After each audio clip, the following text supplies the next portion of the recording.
Salam sejahtera. Mari kita melihat video tontonan e-folio bagi kursus penghayatan etika dan peradaban. Tajuk video adalah 5 perkara dalam perlembagaan Malaysia yang tidak boleh dipertikaikan dan dibincangkan secara terbuka. Mari kita melihat. Ini adalah alih-alih kumpulan saya. Dalam projek e-folio ini terdapat 3 objektif yang patut dicapai bagi tajuk ini, iaitu memahami mendalam mengenai nilai-nilai yang dipegang teguh oleh perlembagaan. Seterusnya, menunjukkan betapa pentingnya kestabilan dan keharmonian dalam konteks perlembagaan. Dan terakhirnya, memperkukuhkan kesedaran awam mengenai betapa pentingnya menghormati perkara-perkara yang tidak boleh dipertikaikan dalam perlembagaan. Di dalam perlembagaan Malaysia, beberapa aspek yang biasanya dianggap tidak boleh dipertikaikan secara terbuka, termasuk hak keistimewaan orang Melayu, agama Islam sebagai agama persekutuan, kedudukan bahasa Melayu sebagai bahasa kebangsaan, kedudukan Raja-Raja Melayu, dan hak pengisytiharaan darurat. Namun, penting untuk diingat bahawa ruang untuk perbincangan terbuka dan penambahbaikan tetap wujud melalui saluran yang demokratik.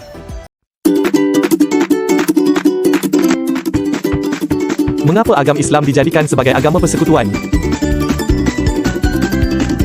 Agama Islam dipilih sebagai agama rasmi Malaysia untuk mencerminkan sejarah, demografi dan peranannya dalam membentuk identiti nasional serta menyatukan pelbagai kumpulan etnik dan agama. Keputusan ini didasarkan pada konsensus semasa pembentukan negara dan diharapkan menyumbang kepada kestabilan serta perpaduan dalam masyarakat. Mengapakah agama Islam tidak boleh dipertikaikan secara terbuka? Kedudukan agama. Agama Islam di Malaysia diakui sebagai agama utama dan asas kepada undang-undang negara. Oleh itu, pertikaian terhadap agama Islam dapat dianggap sebagai ancaman terhadap kedudukan undang-undang dan nilai-nilai masyarakat. Isu kebangsaan dan perpaduan. Dalam usaha menjaga kestabilan dan perpaduan antara pelbagai kumpulan etnik dan agama di Malaysia, pertikaian terbuka terhadap agama Islam boleh dianggap sebagai ancaman terhadap perpaduan nasional.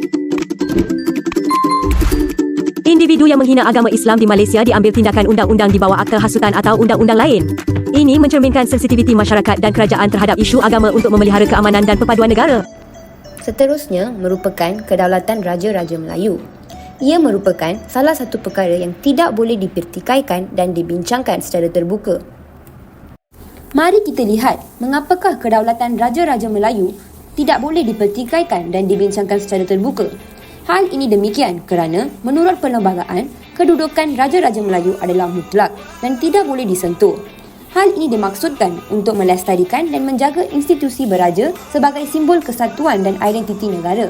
Sebagai contoh, perkara ini telah dibincangkan semasa persidangan Parlimen tahun 1990 oleh Tengku Razaleek Hamzah. Mari kita lihat. Demi kestabilan dan kemakmuran negara, jangan sesiapa pun mengungkitkan lagi soal hak keistimewaan orang Melayu, soal kedudukan bahasa Melayu dan soal kedudukan institusi Raja-Raja Melayu. Bahkan kepada orang Melayu sendiri. Perkara dalam perlembagaan Malaysia yang tidak boleh dipertikaikan dan dibincangkan secara terbuka adalah hak asasi manusia. Apakah yang dimaksudkan dengan hak asasi manusia? Hak asasi manusia merujuk kepada hak-hak yang meletak pada setiap individu secara semula jadi dan tidak boleh diambil atau diabaikan oleh sesiapa atau suatu pihak. Hak-hak ini merangkumi prinsip-prinsip asas yang diiktiraf sebagai hak-hak yang fundamental bagi semua manusia tanpa mengira jantina, etnik, agama, kebangsaan, warna kulit atau sebarang faktor yang lain. Mengapakah hak asasi manusia dalam perlembagaan Malaysia tidak boleh dipertikaikan dan dibincangkan secara terbuka? Hak asasi manusia termaktub sebagai suatu yang tidak boleh dipertikaikan secara terbuka dalam Perlembagaan Persekutuan Malaysia kerana ia dianggap sebagai asas yang penting untuk keadilan, kesaksamaan dan keamanan dalam masyarakat Malaysia yang berbilang kaum dan budaya. Hak ini adalah landasan asas perlembagaan. Hak asasi manusia dianggap sebagai asas yang mendasari Perlembagaan Persekutuan Malaysia. Ia merupakan prinsip yang mengariskan hak-hak fundamental setiap individu seperti hak untuk hidup, kebebasan beragama, hak untuk tidak didiskriminasi dan lain-lain. Perlembagaan tersebut merangkumi perlindungan terhadap hak asasi manusia sebagai satu daripada prinsip-prinsip utama dalam menjamin kesejahteraan rakyat. Kontrak sosial merujuk kepada kesepakatan tidak rasmi di antara pelbagai kumpulan dalam masyarakat mengenai cara hidup bersama, pemakaian hak dan tanggungjawab masing-masing. Hak asasi manusia menjadi salah satu komponen penting dalam kesepakatan ini kerana ia merupakan satu prinsip yang diterima oleh pelbagai kumpulan dalam masyarakat Malaysia. Pengiktirafan dan pemeliharaan hak asasi manusia adalah penting untuk menjaga keadilan, kesesamaan dan keharmonian antara kumpulan-kumpulan yang berbeza di Malaysia. Tajuk hari ini adalah hak keistimewaan orang Melayu dan Bumi Putera. Apakah kedudukan keistimewaan orang Melayu dan Bumi Putera yang dilindungi dalam perlembagaan Mari kita lihat perbualan antara dua pelajar universiti. Boleh awak tolong jelaskan saya tentang hak keistimewaan orang Melayu dan Bumiputera? Boleh je, tetapi ini adalah perkara yang masuk dalam Perlembagaan Malaysia yang tidak boleh dibincang secara terbuka. Di bawah perkara 153 yang di-Pertuan Agong melaksakan dasar melindungi kedudukan keistimewaan orang Melayu dan Bumiputera Sabah dan Sarawak dari segi jawatan dan perkhidmatan awam dalam pemberian beasiswa dan bantuan atau kemudahan pendidikan yang lain dan permit serta lesen perniagaan dan perdagangan. Merujuk kepada perjanjian-perjanjian bagi hak orang Melayu dan Bumiputera. Pertama adalah tanah, di mana orang Melayu akan mendapatkan tanah dengan kebenaran oleh kerajaan negeri. Yang kedua adalah ekonomi. Rancangan Malaysia kedua diwujudkan adalah untuk menyusun semula masyarakat dan mengurangkan penguasaan kaum Cina dan orang Arab asli di dalam sektor ekonomi di Malaysia. Terima kasih. Sama-sama. Kewarganegaraan. Apakah yang dimaksudkan dengan kewarganegaraan?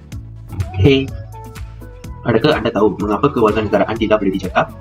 Ini adalah perkara dalam Perlembagaan Malaysia yang tidak boleh dibincang secara terbuka. Boleh tak awak terangkan kepada saya? Tapi ini adalah perkara sensitif, tidak boleh diperbincangkan. Sebab saya ingin tahu tentang negara awak. Baik, saya akan terangkan. Ini dikatakan sensitif sebab perlindungan entiti bangsa, kepentingan nasional dan keselamatan negara. Pertamanya, Malaysia adalah sebuah negara yang mempunyai pelbagai kumpulan etnik dan budaya. Menjaga kewarganegaraan secara konsisten membantu melindungi etnik dan hak-hak kumpulan-kumpulan ini. Oh, faham? Selain itu, keputusan mengenai kewarganegaraan juga boleh dipandang sebagai hak dan kepentingan nasional.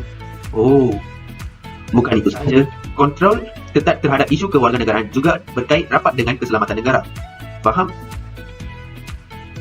Terima kasih. Baik, sama-sama. Kesimpulan daripada tajuk ini adalah bahawa terdapat elemen-elemen tertentu dalam Perlembagaan Malaysia yang dianggap sebagai asas dan prinsip yang mesti dihormati dan dipegang teguh oleh masyarakat serta pihak berkuasa. Pembentasan ini mungkin bertujuan untuk mengekalkan stabiliti, kedaulatan undang-undang dan prinsip-prinsip asas negara.